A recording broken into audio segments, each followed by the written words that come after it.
Labas. Kaip tu, Gintarė? Nu. Aš skambinu kažkaip, žinai, toks suskaudančia galva ir nelabai viską gerai vakar atsimenu, bet kiek atsimenu, tai mes vakar matėmės, ar ne? O kas čia skambina? Matas čia. Tas? Matas. Koks? Nu vakar klube mes buvom Uršulį. Žinai, tiesą sakant, nežinau, pagal vardą neatsimenu, žinau. Nu toks juodai apsirengęs, ką žinau, juodas, tamsus esu. Tas, kur Agnės ieškojo? Nu, aš gal daugiau tavęs ieškojau. Nu, taip, klausau. Nu, man taip sakė, kad aš liktais ir bučko iš tavęs prašiau, ne? Nežinau, neatsimenu, man atrodo. Ne. Žinai, gal jis tęsis.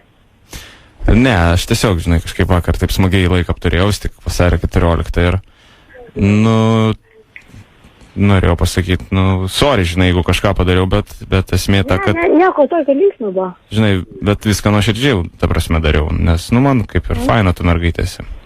O iš kur tu mano numerį iš tikrųjų gavai? Tavo brolis davė. Geras tas mano brolis, nu. Geras. Sakau. Klausyk, Gintariuk, tai, nu, matai, vakar tu mane matėjai šiek tiek išgėrus, aš galvoju, sakau, gal kada nors, nu, norėtum ir pamatyti normalų, koks aš atrodau, ta prasme. Nežinau. Dienos švieso, žinai. Nežinau. Nežinai. Nes tu man tai faina tokia pasirodė, žinai. Nu, tai labai gerai. O kaip aš tau neįkėrėjau per daug ten. Nu, dažnai, ne? Nes vakar aš dar kažkaip pajutau, žinai, žvilgsnį iš šono, ten kažkoks bachuriukas žiūrėjo, ten labai piktai. Nu, tai ten tas mano bachuriukas turbūt žiūrėjo. O, bliam, aš sakau, jis taip jau pervertė, sakė, žinai, žiūrėjau, galvo, kai duos man į snukį, bet kažkaip taip ir viskas normaliai.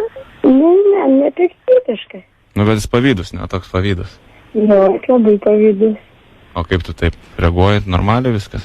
Nu, niekas nesakė. Bet jisai kaip tave pririšęs laiko, tai kaip ten?